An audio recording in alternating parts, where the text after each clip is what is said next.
Hola, ¿cómo están?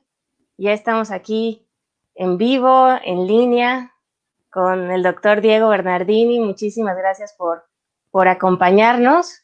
Vamos a aprovechar ahorita estos momentos para también compartir y que empiecen a conectarse en lo que empezamos aquí a charlar, a platicar. Pero también, bueno, muy contenta que estés aquí, Diego.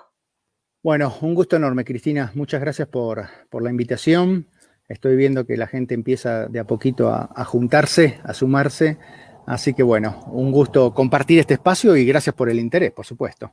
No, al contrario, el gusto es mío y hay mucha gente también interesada que me escribió, que a qué hora nos veíamos, porque bueno, hoy vamos a hablar de un tema que a todos nos interesa, que mucho hemos escuchado y platicado en estos últimos 3 meses y que se ha puesto de alguna forma en manifiesto.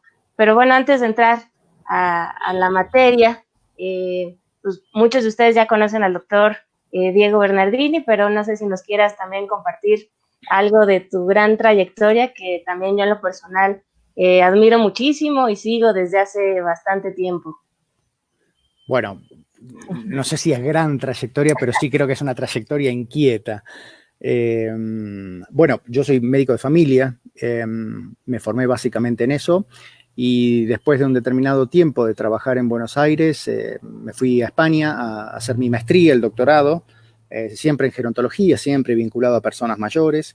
Y bueno, a partir de ahí se fue dando una cosa tras otra, donde pude trabajar en su momento, antes de irme a España, estaba con el departamento de epidemiología en el ministerio, en la Secretaría de Salud de Argentina, y después ya empecé a incursionar por otros lados donde tenía que ver el sector privado, donde tenía que ver organismos multilaterales, entre ellos, bueno, estuve en la Organización Mundial de la Salud en Ginebra, también estuve en la OPS en Washington 3 años trabajando, haciendo consultorías para otro tipo de instituciones. Y bueno, y después en determinado momento, que creo que también tiene que ver mucho con lo que vamos a charlar hoy, decidí hacer un cambio de mi vida que tenía que ver con afrontar ciertas dificultades, que es lo que es la resiliencia, ¿no? Ver cómo uno se posicionaba frente a determinados eventos y a partir de ahí, bueno, empecé a incursionar por otros lados y hoy actualmente estoy trabajando como profesor titular de medicina en dos universidades, una privada y una estatal en Argentina. En el medio de eso, bueno, escribo, hago consultorías para distintas instituciones, organismos o gobiernos. Y bueno, a partir de ahí decidí, digamos, emprender un camino, digamos, más, no sé si llamarlo personal o individual, pero básicamente que tiene que ver con una independencia intelectual o de posicionamiento intelectual que me permite trabajar en, digamos, en distintos aspectos y de alguna manera también crear un posicionamiento de pensamiento crítico en relación a todo lo que es esto, personas mayores en la sociedad del siglo XXI, en función a lo que uno piensa que es eh, ese posicionamiento, digamos, intelectual del que había hablado, ¿no? Ideológico, y lo cual tiene sus cosas buenas porque uno no le debe rendir pleitesía a nadie, eh, y tiene sus cosas malas porque, bueno, es hacer el camino paso a paso, día a día, pero es disfrutar esa independencia, esa libertad, ¿no? Así que la verdad no me arrepiento del camino que tomé. Sí, es un camino, sí, a veces con algunos obstáculos, pero también eso es lo que nos motiva y sobre todo este pensamiento también, como decías, que has compartido, esto de hablar de una nueva longevidad, que pues también es un cambio hasta de paradigma. Sí, sí, vos sabés que a mí me tocó estar en el año 2003 en la Organización Mundial de la Salud. Trabajé con Alexandre Calache, que es el padre intelectual de lo que es el marco político de envejecimiento activo, algo que todo el mundo conoce prácticamente hoy en día. Y bueno, estar muy cerca de esa iniciativa que después dio origen a lo que es, por ejemplo, ciudades amigables para el adulto mayor, también después dio bifurcaciones quizás menos conocidas, como es, por ejemplo, una guía de preparación de centros de atención primaria para adultos mayores y otras cuestiones más, pero yo creo que las más conocidas son la del envejecimiento activo y la de las ciudades amigables. Eran o fueron, digamos, esfuerzos, iniciativas muy, muy relevantes, muy importantes, porque le siguieron a lo que fue el plan de acción de la Asamblea Mundial del Envejecimiento del año 2002 en Madrid, y de alguna manera eso hizo que a inicios de este nuevo siglo se pusiera sobre la agenda de la política pública el tema de las personas mayores. Pero de alguna manera, cuando uno trabajó con eso, lo vio crecer. De hecho, en el año 2015, ya con Calache retirado de la Organización Mundial de la Salud y liderando un think tank que es el ILC, el International Longevity Center en Río de Janeiro, trabajando con él allí, hicimos una revisión de este marco del envejecimiento activo a 15 años de aparecido. Le agregamos un pilar más, ustedes saben que es participación, seguridad y salud, y le agregamos el de educación continua, ya son 4 los pilares, pero de alguna manera esa aproximación no dejaba de ser una aproximación, lo que se llama top-down, desde arriba hacia abajo, digamos, que apuntaba a los gobiernos para que implementen política pública. Y a mí me pareció que después, en mi caso personal, después de haber trabajado con sector público, con sector privado y en la sociedad civil, me di cuenta que había un nuevo protagonismo de estas personas mayores, llamémoslo un empoderamiento que estaba cambiando las reglas de juego y que además el dato duro, la evidencia nos lo estaba mostrando. Entonces, y al mismo tiempo, personas que descubrían este mundo de las personas mayores, gente a veces con muy buena intención, pero también mucho advenedizo que vio en esto una mina de oro, empezaban a colocar palabras que a mí me resultaban hasta ridículas, ¿no? Perennials, viegenials, gerontolescentes, ¿viste? Que no hacían más que clasificar, y cuando uno clasifica lo que hace es separar. Y a mí me parece que las personas mayores es una etapa de una continuidad llamada curso de vida. Entonces, a mí se me ocurrió no modificar nada, simplemente decir, bueno, a ver, la longevidad estuvo a lo largo de toda la historia de la humanidad y hoy estamos viendo una reconceptualización, una transformación de esta longevidad, y a mí se me ocurrió llamarla nueva longevidad, y de repente me encontré con un fenómeno que la gente empezó a tomar eso. Me empezaron a escribir de Colombia, de México, de Chile, diciéndome, uy, doctor, me gusta esta aproximación, tiene información, tiene bibliografía, tiene esto, y la verdad no tenía, o sea, porque era algo que yo lo tenía pensado, pero no había llegado, o lo había escrito, así que empecé un poco a trabajar sobre ese marco teórico y me di cuenta que de alguna manera vino a cubrir o está cubriendo una necesidad insatisfecha, porque hoy me están llamando de España, me están llamando de Francia, me están llamando de otros países para explicar cuál es mi concepción personal sobre este fenómeno, ¿no? Entonces, volviendo a esto, a mí me parece que el punto de la nueva longevidad, que ya es uno de las dos palabras de lo que va a ser nuestra charla, tiene que ver con una aproximación diferente a lo que se entendía hasta ese momento, que fue, por ejemplo, el envejecimiento activo. A mí la nueva longevidad me parece que, digamos, se posiciona al revés, desde las raíces hacia arriba, desde la sociedad civil, desde las personas para generar cambio social. O sea, no top-down, sino desde las raíces, como se dice, ¿no? Desde el grassroots. Desde el punto, desde lo más profundo. Exacto, exactamente. Entonces, a mí me parece que esa es la concepción que de alguna manera le gustó a las personas mayores y que lo estamos viendo hoy en día, cuando las personas mayores deciden no renunciar a esos derechos, a esa dignidad que muchas veces la política pública, acostumbrada a esa aproximación de arriba hacia abajo, les dice con el dedito lo que tienen que hacer. Entonces, bueno, ahí tenemos una dificultad que empieza de a poco a ordenarse. Sí, y es algo que está marcando un parteaguas y a mí ese término de la nueva longevidad, te voy a contar algo personal, cuando empecé a dedicarme a todo esto y que te empiezas así a buscar en internet, algo que me encontré fue precisamente la nueva longevidad y tu nombre. Así que también para mí que ahora estemos aquí charlando, cuando hace unos ayeres te leía y me emocionaba, pues también es para mí un honor, sobre todo aprender este nuevo concepto que a mí me movió. porque justamente rompe con lo que creemos de lo que es o no es la vejez, de esos paradigmas, de esos estigmas que caemos todos en edadismos, en viejismos, no con una mala intención, la mayoría de las veces, pero es parte de que justamente es lo que queremos ir rompiendo.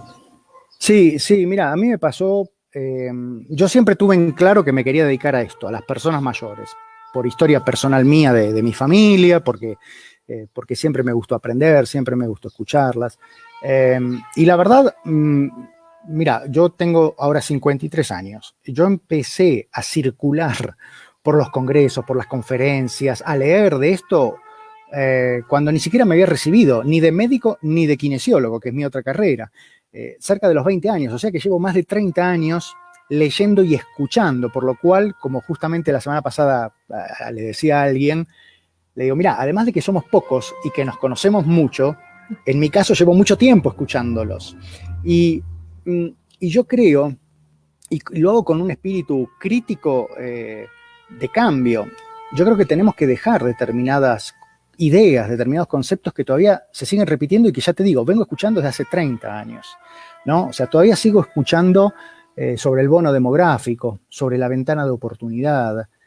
Las ventanas se cierran y los bonos se gastan. Y ya es hora de pasar a la acción. Yo ayer me tocó participar en un webinar con gente muy relevante de la política pública argentina y los escuchaba y los que me conocen saben muy bien de lo que hablo.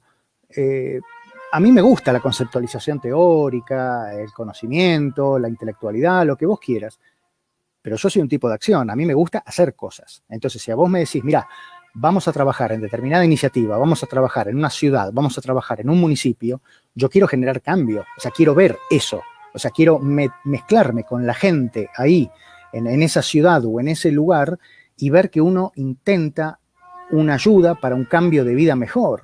Entonces, me parece que eso es un gran tema que tenemos y que en este momento de la historia que nos está tocando vivir es necesario fortalecer. Tenemos que generar cambio, no podemos seguir hablando de ideas, de teorías, no podemos esperar de los políticos. Por eso te decía, a mí me parece que la nueva longevidad va de abajo hacia arriba, porque los políticos tienen otras intenciones, otras motivaciones, tienen otra forma de medir, otra métrica, y los que cuidamos personas, los que cuidamos vidas, nos manejamos con otra variable. Entonces, me parece que es hora de empezar a cambiar algunas cuestiones.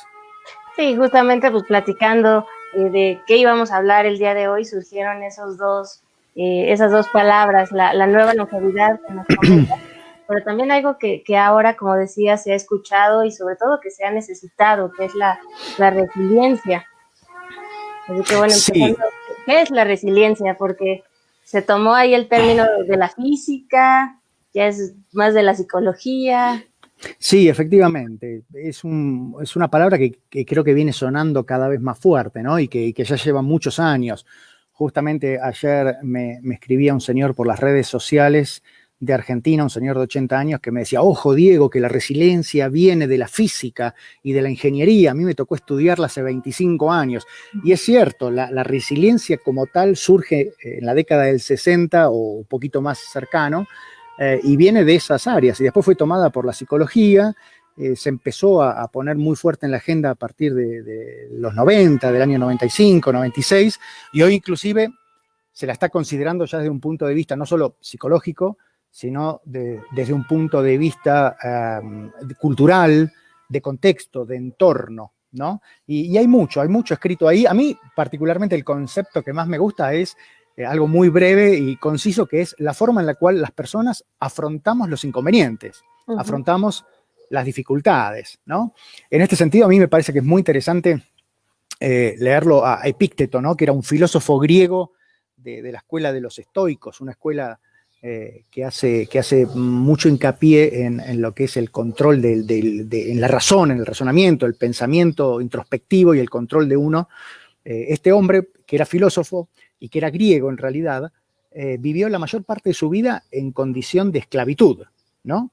Y él decía que lo que, digamos, afecta a las personas no son los eventos, no son los hechos, sino la forma en la cual nosotros nos posicionamos frente a esos hechos. Entonces, Yo creo que ahí está la clave. Claro. Lo que pasa es que, claro, hay cuestiones que influyen, ¿no? Pero creo que ahí está el punto. Y creo que una de las claves de afrontar esto es también lo que decía Epícteto, que hablaba de la serenidad de espíritu, algo que en general ganamos con los años. Sí, y esa serenidad también que vamos ganando, pero que también se va a ir matizando de la manera en la cual esas situaciones de vida, cómo lo afrontamos o queremos enfrentar. O también, a mí me ahorita lo que decías, también me hizo sentir en cómo reaccionamos ante aquellas circunstancias que salen totalmente de nuestro control, pero que eso Sí, ya depende de cada uno de nosotros.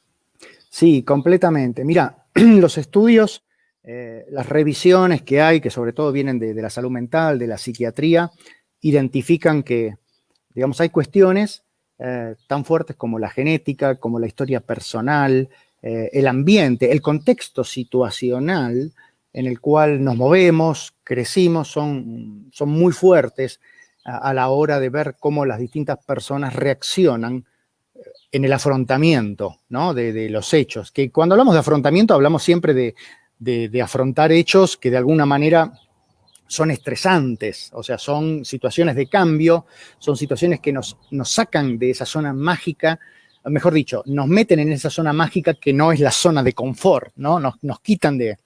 Y hoy lo que sí sabemos es que hay cuestiones, claro, que se transmiten por la genética, que tienen que ver con la personalidad de cada uno de nosotros, de ver cómo, por ejemplo, cómo afrontamos riesgos, cómo tomamos riesgos, ¿no? O sea, cuánto nos exponemos a esos riesgos, o por ejemplo, si somos muy introvertidos o muy extrovertidos. Esa cuestión viene de alguna manera más relacionada a lo genético, pero la realidad es que lo genético es lo que menos pesa en esto. Hoy sabemos que es muy importante en el desarrollo de las personas, primero los 20 años de vida, las primeras 2 décadas. Eso es muy fuerte, y dentro de eso hay una variable que realmente los estudios nos están mostrando, que es cuánto amor hemos recibido de nuestros padres o de quienes nos cuidaron, quienes nos criaron.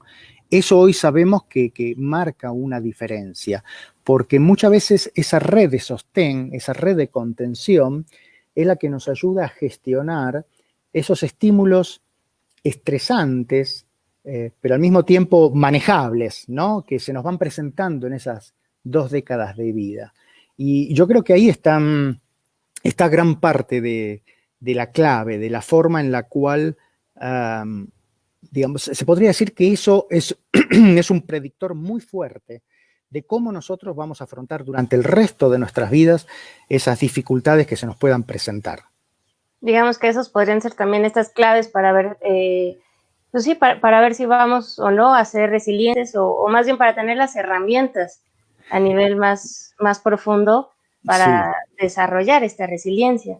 Sí, este es un buen punto, porque la resiliencia la entiendo como también muchos académicos la entienden, de que es como un set de habilidades, es como una caja de herramientas, ¿no?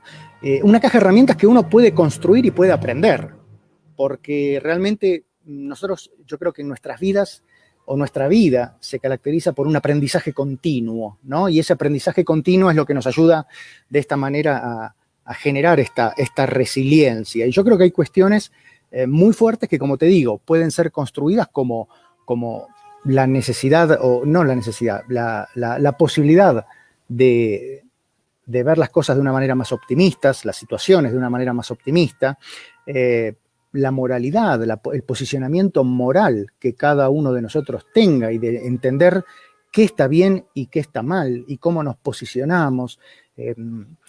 Por ejemplo, mira, me pasó ayer algo muy parecido, en Argentina, algo que lo relaciono con esto. Argentina está viviendo un momento político muy delicado, ¿no? Hubo hechos muy fuertes, y muchas veces a los académicos, digamos, uno de nuestros posicionamientos es ser intelectualmente independientes, como dije en algún momento, pero yo creo que, sin embargo, somos referentes sociales, porque cuando uno hace las encuestas de opinión, los políticos miden muy bajo y los académicos solemos medir muy arriba.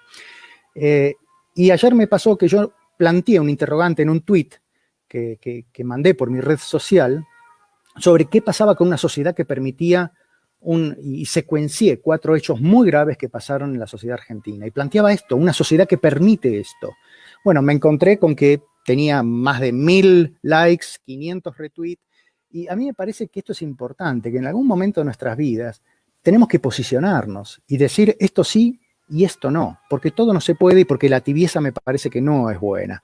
Entonces yo creo que tenemos que empezar a ejercer algo que las personas mayores también nos enseñan día a día, lo que es el optimismo, lo que es el posicionamiento moral, lo que es la espiritualidad, independientemente de para dónde uno vaya. Entonces, fíjate, en esa caja de herramientas que dijimos ya tenemos 3 elementos. Sabemos que las personas que tienen flexibilidad emocional, cognitiva, también afrontan mucho mejor las situaciones. Y sabemos que hay algo que es determinante, porque las personas somos animales gregarios, ¿no? Uno de los primeros registros que había de mortalidad en la época de los cazadores recolectores, de las gráficas que se pudieron encontrar, hablaba de la persona que en esa conducta nómade de la tribu, de los primeros homínidos, se quedaba atrás. El que le llamaban, o por lo menos está descrito en ese paper como el left behind, el que quedó por detrás y que fue comido por las fieras, claramente, o se quedó en el camino. Entonces, nuestra necesidad de compañía me parece que es fundamental. Entonces, vos fíjate que en esa caja de herramientas que hablábamos de la resiliencia, ese set que podemos construir, tenemos optimismo, el posicionamiento moral, la espiritualidad, la flexibilidad cognitiva espiritual y las conexiones sociales. Y todo esto no hacen más que crearnos identidad, ser en algún sentido reconocidos por el otro, que es algo que no nos está pasando en la pandemia porque estamos todos metidos dentro de nuestras casas. Y ahí es donde empieza a jugar esto, Cristina, que hablábamos hace un ratito, la importancia de la salud mental, de la resiliencia y de cómo afrontamos una situación que de un día para el otro se nos presentó como la película de la invasión zombie y nos hizo meter a todos en las casas, ¿no? Y sobre todo que son cosas que escapan de nuestro control, que también si nos vamos como a las teorías de la logoterapia de Viktor Frankl, que bueno, que también él decía que ante situaciones que no están en nuestras manos, que sí está, pues nuestra actitud ante ello, y que también esto es parte también de lo que puede o debería incluirse en esta resiliencia, que es un proceso, que son habilidades, todos podemos ser resilientes, pero pues también es un trabajo ya más profundo de conocernos a nosotros mismos. Sí, lo de la logoterapia es muy bueno que lo hayas traído, porque de alguna manera confluye con otras corrientes y donde el punto común, tanto de la logoterapia como la del estoicismo y otras, tienen un punto en común que tiene que ver con el viaje hacia adentro, la introspección y la necesidad de encontrar ese sentido. Y yo creo que esa es una oportunidad. Hablando de la resiliencia, ¿no? Las personas resilientes en esta situación de contingencia son aquellas que decidieron decir, bueno, a ver, tengo tiempo, voy a hacer un curso de guitarra, voy a aprender algo que tenía pendiente, voy a leer esos libros que tenía atrasados. Bueno, eso es ser resiliente. Entonces, a mí me parece que para llegar a ese punto es importante lo que vos decís. Y hay una pregunta que a mí me parece que es fundamental, ¿no? Que es preguntarnos, bueno, a ver, en esta situación, ¿qué es lo peor que puede pasar?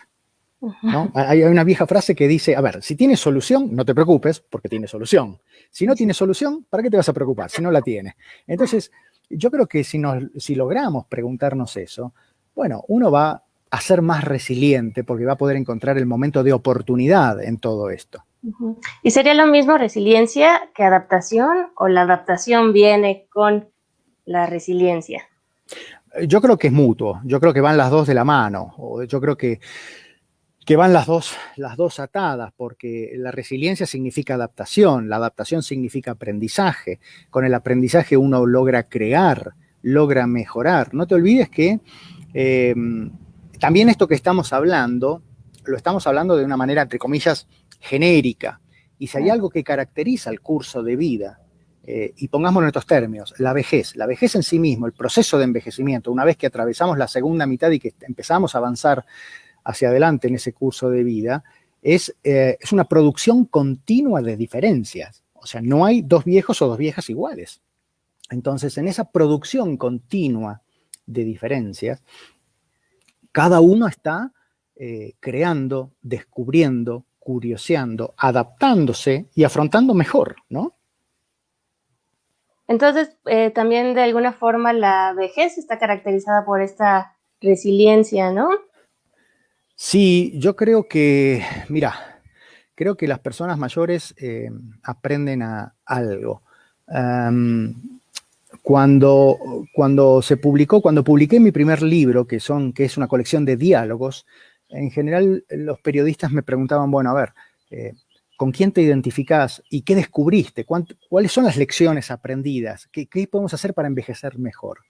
Y yo lo que aprendí de esos diálogos, que si bien en ese libro hay 22, pero llevo más de 60 diálogos hechos por distintos países, con personas con determinadas características, es que a envejecer se aprende. O sea, como uno aprende a hablar un idioma, aprende a comer, aprende a caminar, aprende a comportarse socialmente, a envejecer se aprende. Y es un aprendizaje continuo que depende de cada uno de nosotros. Y en ese aprendizaje, lo que las personas mayores me mostraron, a diferencia del valor que quizás nosotros le podemos dar de más jóvenes, es el valor de la libertad. El valor de decir esto sí, esto no. Y yo creo que eso es algo que a las personas, o cuando nos hacemos personas mayores, o vamos en camino de hacernos personas mayores, es algo que cada vez cobra mucha más fuerza, porque nos damos cuenta que, por un lado, que hay una finitud, que hay un tiempo determinado de vida, y que nuestro tiempo vale, nuestro tiempo es escaso. Entonces, el día tiene 24 horas, y nuestra energía también es limitada. Entonces uno empieza a elegir, esto sí, esto no. Y eso tiene que ver con el afrontar, tiene que ver con el crear oportunidad. Pero claro, eso depende de cada uno de nosotros. El que fue un cretino, un jodido toda la vida, de viejo lo va a seguir siendo. ¿De acuerdo? Sí, yo sí lo que siempre digo es que tampoco vamos a romantizar lo que es la vejez, sino lo vamos a hablar tal cual.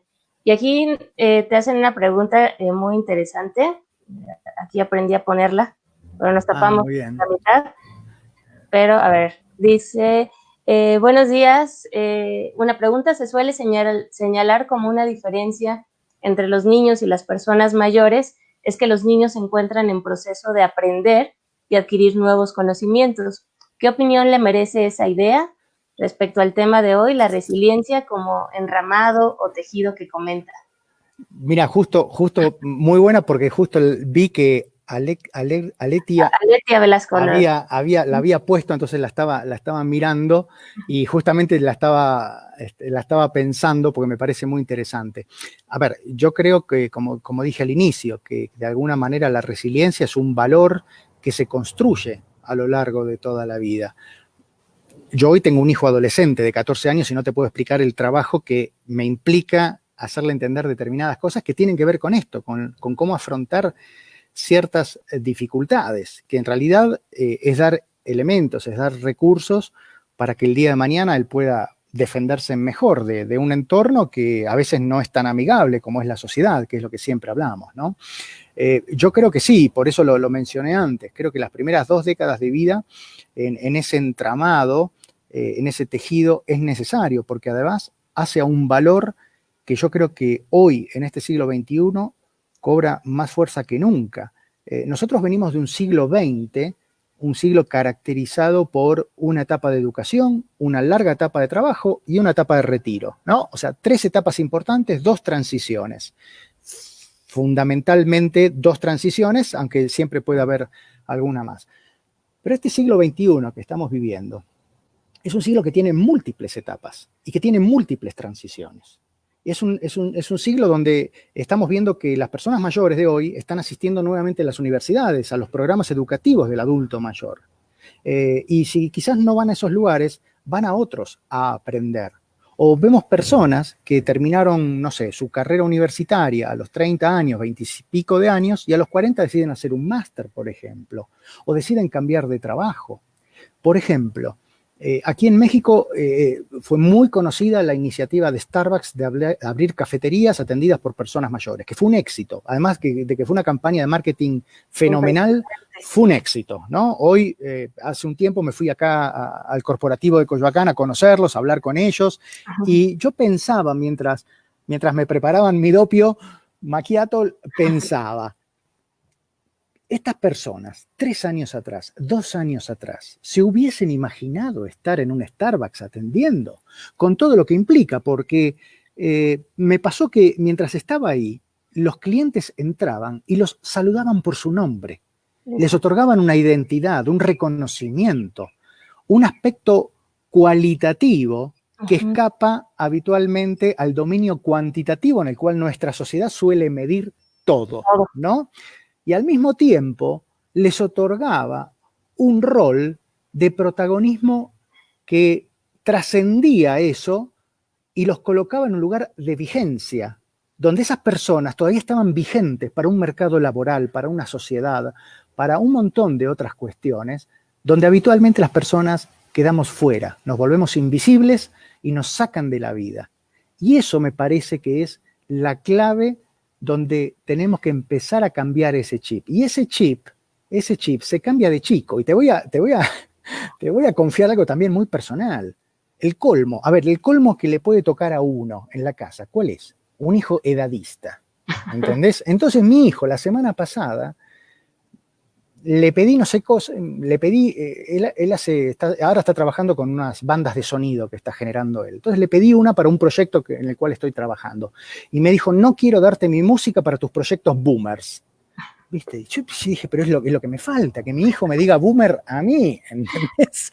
Entonces esto, completando la respuesta para Letia, esto se empieza a construir de abajo. Esto empieza a construirse de abajo. Entonces vos fijate que a mí, en mi casa de herrero, cuchillo de palo, me está pasando esto, ¿no? Y sí, a todos nos pasa y eso nos dice que cómo está, siempre digo, este inconsciente colectivo que lo traemos tan arraigado y que tenemos que ir generando esos cambios. Y sí, como esta iniciativa de Starbucks, yo seguido iba antes de todo esto y me encantaba. Pues la verdad, digo, que no nos escuchen los de Starbucks porque pues luego hasta te regalaban cositas extras que claro, supuestamente tenían que cobrar y te hablan por tu nombre y se sentía un ambiente muy ameno, muy amigable. Y lo que yo me quedaba pensando era también esta cuestión que cuánto nos falta para que haya más lugares así, pero que tampoco lleguemos al punto en el cual nos sorprenda que haya un lugar así, porque también de varias veces que llegué a ir, llegaban y tomaban fotos, como si fuera algo que rompía con todo. Sí, bueno, vos fijate, esto que estamos hablando ahora, cómo se relaciona con la resiliencia, cómo se relaciona con algo que, por ejemplo, para mí es un objetivo y es uno de los puntales, digamos, de la narrativa de la nueva longevidad, que es una visión de 360 grados. Estas personas que trabajan allí son personas que tienen un proyecto de vida, porque saben que se despiertan a la mañana y tienen que ir ahí a un lugar donde además de ganar dinero y de hacer algo que les gusta, porque si están ahí es porque les gusta, independientemente de la necesidad que pueda haber o no, en general eligen esos lugares porque les gustan. Son personas que al tener proyecto de vida suelen ser más sanas, suelen pagar impuestos, o sea, no demandan del Estado cuidados de salud o una asistencia social. Suelen generar movimiento económico, esto relacionado a lo que es la economía plateada o el silver economy. A la empresa les otorga fidelidad porque suelen tener menos ausentismo que las personas más jóvenes, suelen ser mejores mentores, suelen tener al mismo tiempo más reconocimiento y fidelidad con los clientes, que es lo que vos decías, te dan una atención, una sonrisa, un saludo, ¿entendés? Y eso hace que uno claramente vuelva. Entonces, yo creo que esto es importante, dejar, y vuelvo a algo que había mencionado hace un ratito, dejar de compartimentalizar, dejar de poner etiquetas, porque eso separa, eso segrega, y lo que tenemos que entender es que nuestra vida es una continuidad, con determinados momentos donde se pierden y momentos donde se ganan. Y este es un punto importante, porque frente a esta resiliencia de la cual venimos hablando, la vejez, las personas mayores, están vistas como personas que viven en pérdida, en tiempo de pérdida, viven perdiendo oportunidades, cosas, roles, situaciones. Y la realidad es que a lo largo de toda la vida hemos perdido y toda la vida hemos ganado cosas. Entonces yo creo que ahí está la necesidad de un cambio de chip. Sí, de pensar que, como decías, que no solo en la vejez se pierde, en la vejez, y como en toda nuestra etapa de la vida hay pérdidas y también ganancias, pero esta cuestión también de una persona mayor resiliente, ¿qué características sientes que pudiera tener? Pero volvemos a lo mismo sin caer en meter en cajas, sino Sí. en el sentido de proyectos de vida, esta visión hacia el futuro, que también se asocia erróneamente a que solo el joven puede tener un proyecto de vida. Pero ya también si nos ponemos a hacer cuentas, pues la vejez es la etapa más larga de nuestra vida y si le vamos echando números y si cada vez la esperanza de vida va aumentando, pues puede llegar a no sé, 40 años en una de esas, con calidad. Sí, completamente, porque además hoy sabemos que la vida se está extendiendo, que ciertas etiquetas empiezan a ser dejadas de lado. Mirá, te doy un ejemplo. Desde el año 90, las tasas de divorcio de los mayores de 60 años en Estados Unidos se duplicaron y en Reino Unido se triplicaron. O sea, son personas que de alguna manera, como se suele decir, patearon el tablero y decidieron hacer un cambio de sus vidas. Y sin embargo, hoy seguimos escuchando a los políticos, a quienes toman de decisión, que hablan de clase pasiva, ¿no? De jubilados, de retirados, o sea, te retiran de la vida.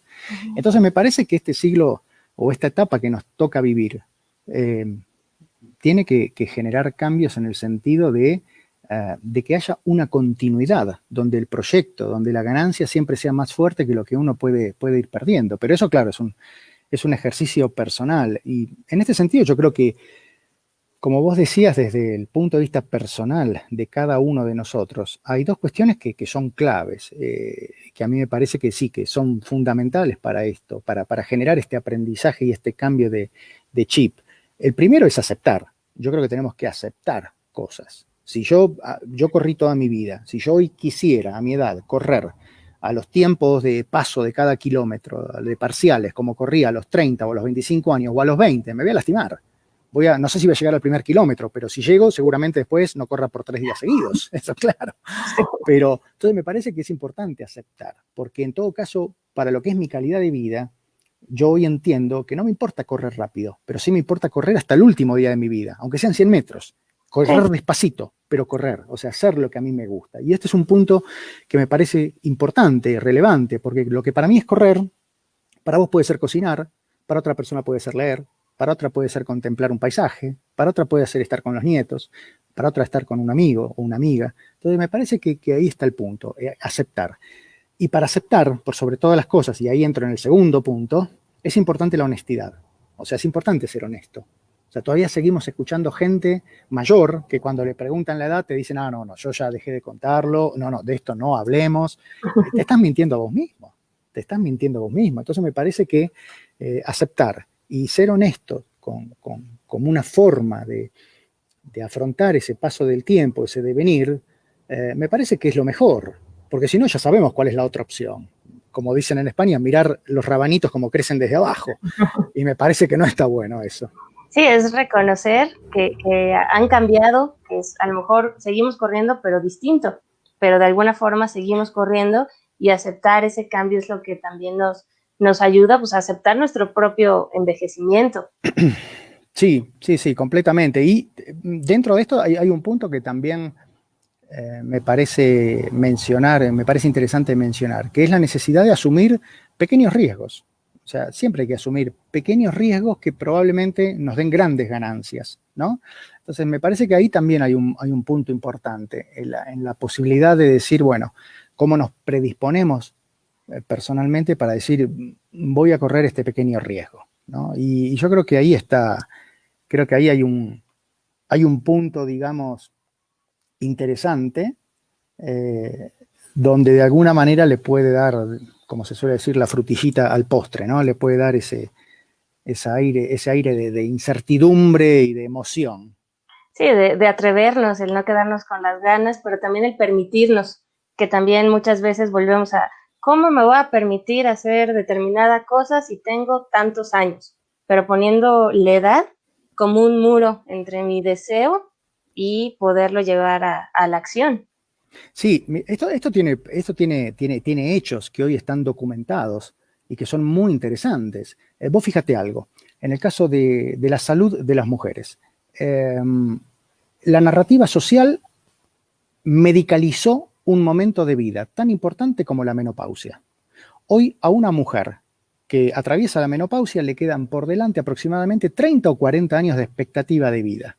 Sin embargo, toda la cosa médica que tenemos los médicos o que hemos tenido los médicos durante mucho tiempo y durante nuestra historia, medicalizamos este momento, creamos un especialista en climaterio y creamos medicamentos que se venden en farmacias para un momento que es fisiológico, ¿de acuerdo? Y que, digamos, no está vinculado a algo que muchas mujeres viven, que es la libertad, la situación de libertad que les impone la menopausia, donde de alguna manera la sexualidad deja de ser un rol orientado hacia la procreación y de alguna manera empieza a ser un rol orientado hacia el placer.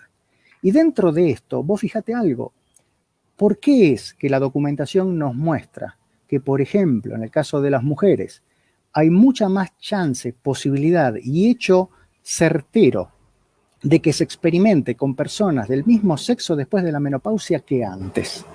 Tiene que ver con esto que hablamos, con el afrontamiento, con la posibilidad de decidir, con la libertad, con esa pizca de riesgo que uno decide jugarse. Y a mí me parece que estos son hechos que, además de que están documentados, nos tienen que ayudar a abrir los ojos, a entender esto, que la nueva longevidad es un fenómeno real que además tiene consecuencias reales. O sea, Exacto. no estamos hablando de una teoría, estamos hablando de la vida diaria, de los hechos. Simplemente hay que abrir los ojos y mirarlos. Sí, y ahí está, y que también si nos vamos, como también decías, a lo más profundo, a esas raíces, nos va a permitir entender por qué el árbol va como va, porque de qué manera Completamente. va justamente creciendo. Y también cuando pensaba de este tema de la resiliencia, ya desde a lo mejor yo pensándolo más como psicóloga, infinidad de veces me he topado con familias que ven a su, ya sea abuelos, padres, en fin, con esta idea como que no tienen la capacidad emocional para a lo mejor recibir una noticia que se murió una prima, que se murió un hermano, en fin. ¿Tú ahí cómo ves esta? Porque es algo súper común que pregunten, oye, se murió tal persona de la familia, ¿le decimos o no le decimos? Porque yo creo que no va a tener las herramientas, bueno, no dicen herramientas, no va a tener eh, el corazón para afrontarlo, le va a afectar mucho, no quiero que se ponga mal. Digo, podemos decir infinidad de pretextos que se ponen. Pretextos. Vos lo dijiste, pretextos.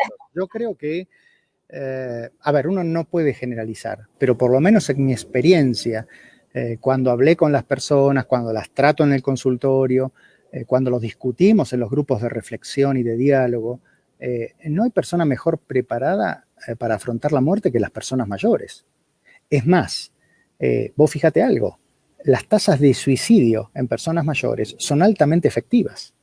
Uh-huh. Primero que no avisan. Ellos no avisan cuando se van a suicidar. Y Más segundo, letal. y segundo, cuando lo intentan son altamente efectivos.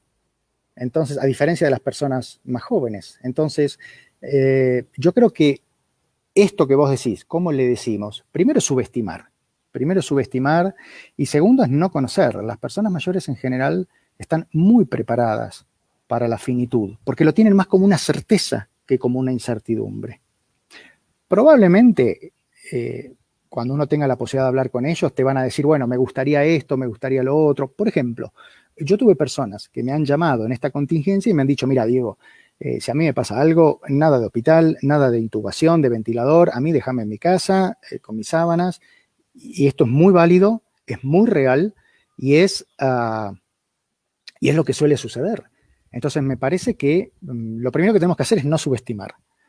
Y segundo, seguramente también te ha pasado, Cristina, cuando vos vas a hablar, la persona mayor te mira y te dice, sí, nena, ya sé que me Claro, vas a decir. Pues esto pasa, esto no, nos ha pasado a todos. sí, muchas veces es más el miedo, la angustia de los de afuera, de la familia, porque no saben manejar temas de muerte, de pérdidas, o no son tan resilientes como la otra persona, y es más fácil por estos estigmas que también hay de la vejez, ponérselo, digamos, esa etiqueta al viejo, antes de reconocer que a mí me angustia la muerte. Sí, claramente. ¿Y a quién no? Uh-huh. ¿Y a quién no? O sea, la realidad es que este viaje en algún momento se acaba. Convengamos que a todos nos gustaría que se acabe lo más tarde posible, pero no sabemos cuándo se acaba. Por eso en el segundo libro yo hablo de que formo parte de los celebradores de cada día, de ese club selecto, ¿no? De los que celebramos cada día, porque en realidad tiene que ser visto de esa manera. Y fíjate que es uno de los puntos de lo que los japoneses de la isla de Okinawa hablan cuando hablan de su ikigai, ¿no? De la razón por la cual despertar y comenzar cada día. Y eso, volvemos a lo que charlábamos antes, eso es un ejercicio propio, es un ejercicio, el sentido de la existencia no se inventa, o sea, se crea, y se descubre. Y para descubrirlo, tenés que mirar para adentro. O sea, esa persona que tiene 70, 60 o 50 años y se sigue vistiendo como a los 20, hace un esfuerzo desmedido, pierde mucha energía, en algún punto perdió 30 o 40 años de su vida, ¿no? Y tiene un problema serio, tiene un problema serio. Entonces, me parece que toda esa sobreactuación, a la cual, ojo, muchas veces nos empuja la sociedad, ¿no? Con esa sobrevaloración de la juventud, como si todos los jóvenes fueran exitosos, todos los jóvenes fueran lindos, todos los jóvenes tuvieran certeza de su vida. Y el joven, muchas veces lo sabemos, no sabe qué hacer con su vida. No sabe qué hacer con su vida. La posibilidad que nosotros tenemos en la segunda mitad es preguntarnos qué hice con mi vida y cómo me gustaría que sea para adelante. Y ahí la necesidad y la posibilidad de crear. Sí, pero ya desde otra posición, ya desde otro tipo de relacionarte incluso contigo mismo. Aquí estaba leyendo varios comentarios que, bueno, mandan saludos, agradecen también del programa AMA, preguntan cómo se llamaba el filósofo que habías comentado. El filósofo es Epícteto, y aprovecho entonces ya que dijiste porque la gente de AMA son de Chile, igual que Bea Urrutia. También estoy viendo a Anabela Consoni desde Uruguay, a María Grazia Taruli, que ya dije que me quiero tomar un café con ella cuando esté en Buenos Aires, que es la madre de una amiga. Hay gente que nos está viendo de muchos lados, y eso me parece que es una de las oportunidades que nos dan este tipo de momentos, ¿no? También Avi en Querétaro, estoy viendo mucha gente ahí conocida y querida que nos está acompañando.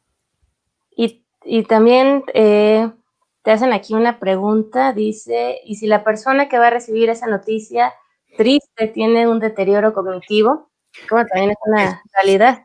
Sí, ese es un gran punto. Ese es un tema muy delicado, porque la persona con deterioro cognitivo es un mundo aparte, ¿no? De hecho, el otro día me estaban preguntando por esto, e inclusive tengo una gran amiga que se recibió conmigo de kinesióloga, que tiene a su padre ingresado, y el tema del deterioro cognitivo es todo un desafío. Primero porque si ya de por sí no hay dos personas mayores iguales, imagínense con deterioro cognitivo, ¿no?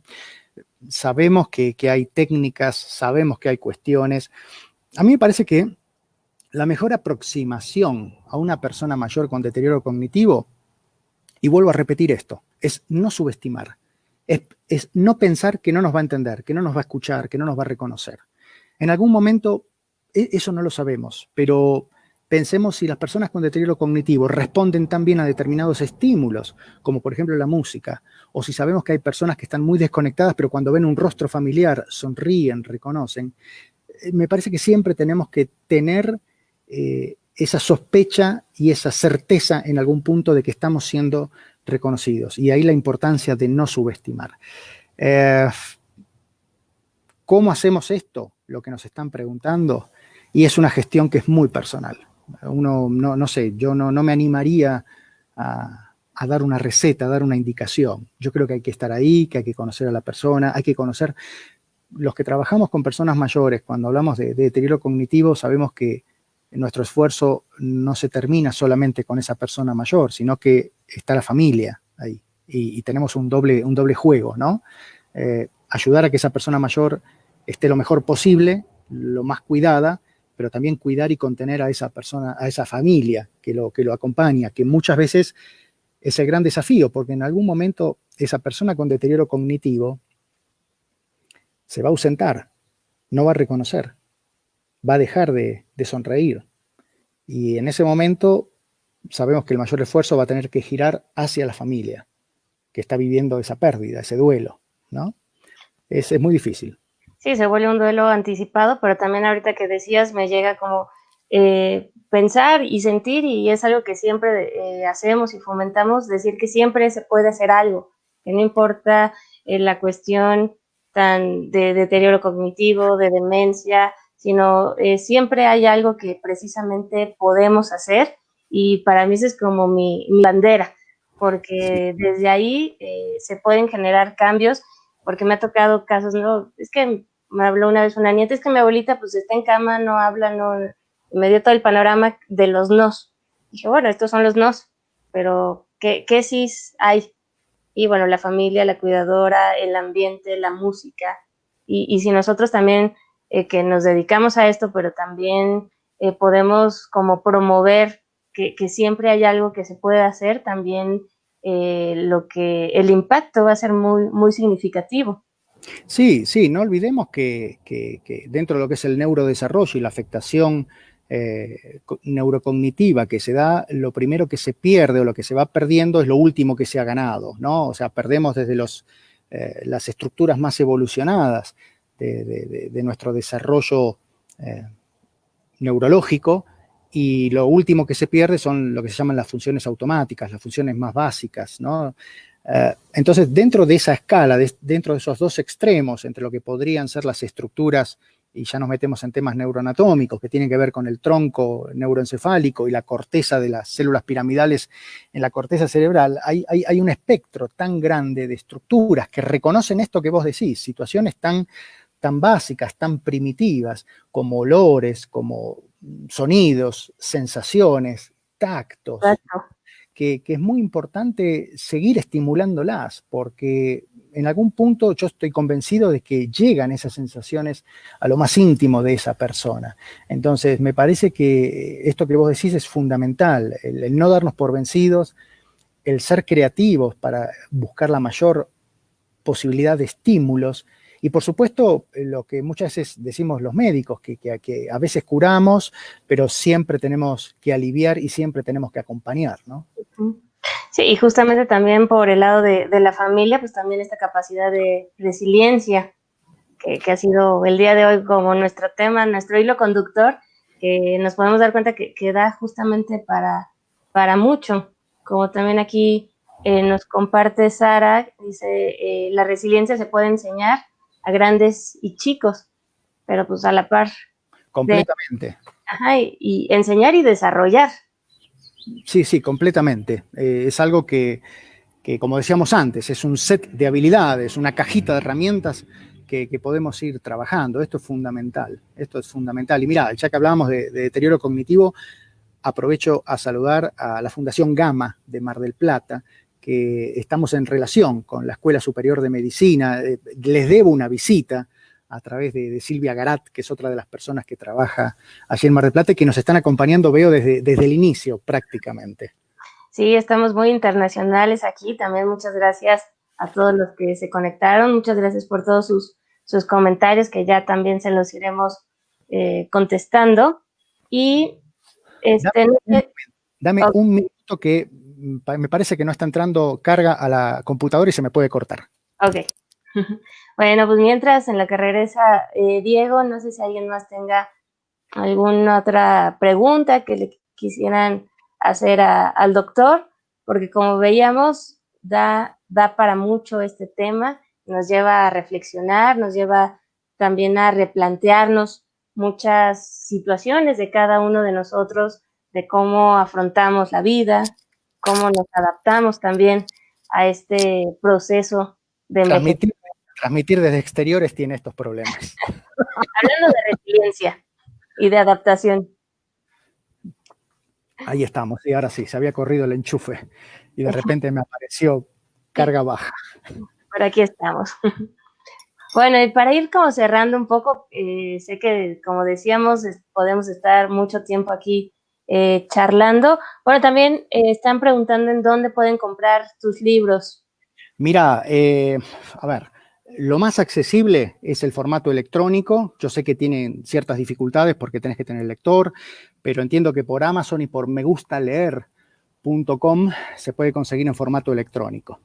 En Argentina, por supuesto, están. Aquí en México hay dos cuestiones. La primera es, estaba en diálogo con un café, con una librería aquí en Coyoacán, el Café Marabunta, que está en Miguel Ángel de Quevedo, a 50 metros de la Comer, donde habíamos quedado que ahí podían encontrar el primer libro, el De Vuelta, que ese no está editado en México. El segundo, lo que es la segunda mitad, está confirmado que se va a editar y a publicar aquí en México hacia fin de año.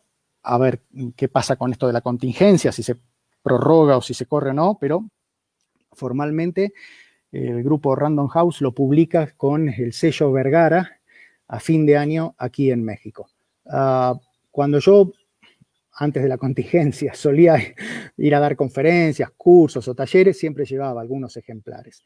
En este momento esa es la opción. En todo caso, lo que podemos hacer en la medida en que esto se vaya regularizando, porque también lo quería hacer a través de Mercado Libre acá en México, pero bueno, con toda esta situación eso quedó ahí en medio. Lo que podemos hacer es, en todo caso, que tomen contacto conmigo a través de las redes sociales, de Facebook, de Instagram, y vemos de qué manera se puede hacer, porque yo aquí he traído ejemplares de los dos. Lo que pasa que, bueno, ahora estamos en contingencia y con poca movilidad, pero yo creo que cuando esto se regule, ya lo voy a dar a conocer por las redes, sea en la librería Marabunta, sea a través de Mercado Libre, o por supuesto, ojalá que la segunda mitad se publique, como habían dicho, como la editorial me había dicho al inicio, en el mes de febrero, y bueno, allí vamos a poder celebrar todos y a leer de estos temas.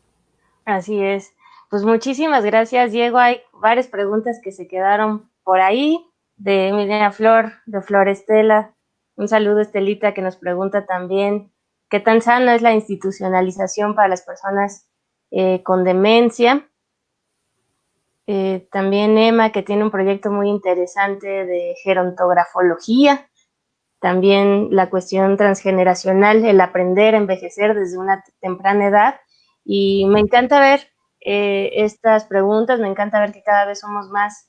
Flor Estela de Colombia. Sí, Flor, Sí, muy bien. Estelita mira, Estelita es lo más te diría. Colombia tiene dos líderes que son fundamentales. Una es María Conchita, que es la presidenta del Consejo de Sabios de Bogotá, y la otra es Estelita. Y cada vez que voy a Colombia busco encontrarme con ellas dos porque uno no deja de aprender cuando las escucha. Sí, también Estelita nos acompañó aquí en un Facebook Live y fue maravilloso, un agasajo escucharla, compartir y aprender, y sobre todo que es alguien, como dices, alguien de referencia en estos temas. Ahí la veo, claro. Lo que pasa es que tenía habilitado el chat privado y no los comentarios en vivo. Ahí veo entonces sí que es Estelita. Sí, perfectamente. Bueno, y para terminar, ¿qué podríamos decir entonces que para tener un envejecimiento exitoso, para vivir esta nueva longevidad, se necesita que desarrollemos, que saquemos esa caja de herramientas llamada resiliencia para poder vivir plenamente una nueva longevidad? Mira, yo te voy a ser sincero, práctico, o sea, porque siempre fui sincero, pero me gusta ser práctico.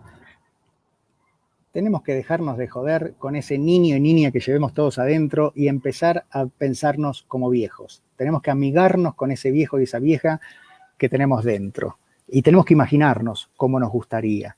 El otro día preguntaba, ¿qué hubiese pasado si esta contingencia nos agarra 30 años por delante, 25, 40 años por delante?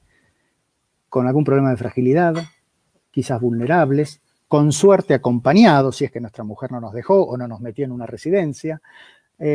Bueno, ¿qué hubiese pasado? Hubiésemos sido los mayores que hoy vemos en esas situaciones tan dramáticas, tan tristes, tan desagradables por la televisión o por las noticias. Y esto no implica que no nos toque a nosotros. Entonces me parece que tenemos que pensar en ese, tenemos que mirar en perspectiva, tenemos que tener visión de cómo nos gustaría vivir todo eso que nos queda por delante, que es la segunda mitad. Y también, como dices, el aprender a envejecer. Sí, sí, totalmente. Yo creo que el aprendizaje es algo que nos ayuda a crear, nos ayuda a avanzar, nos ayuda a afrontar, nos ayuda a mantenernos ocupados y nos ayuda a crecer. Así que eso es importante. Y si miramos para adentro, todos vamos a descubrir algo en lo que quisiéramos aprender. Yo, por ejemplo, ahora estoy aprendiendo a hacer los mejores tacos de mi casa. Entonces, bueno, ¿ves? Ahí está el punto. Siempre tenemos algo que aprender y bueno, a seguir aprendiendo, a envejecer, a seguir construyendo esta nueva longevidad. Y como te decía, Diego, para mí ha sido un verdadero gusto de poder leer, y cuando yo empezaba también en este camino de la hora, compartir aquí, pues también me dice que los sueños, los deseos se pueden cumplir, llevan un camino recorrerlo, pero lo importante es que aquí estamos también en esta construcción. Cristina, ahí la veo a tu madre conectada desde Acapulco, muy bien. Nunca falta, mi porrista. Saludos a Covadonga, entonces. Pues muchas gracias, Diego, y seguimos en contacto. Esperamos tener más espacio, seguir aprendiendo también de ti y a ver qué más nos inventamos por acá. Un gusto enorme, Cris. Gracias a vos por la oportunidad. Gracias por juntarnos con todos estos amigos a través de la pantalla. Y bueno, esto es el inicio y la continuidad de un diálogo. Muchas gracias, Diego, y gracias a todos y nos vemos el jueves. Un beso grande. Cuídense. Gracias.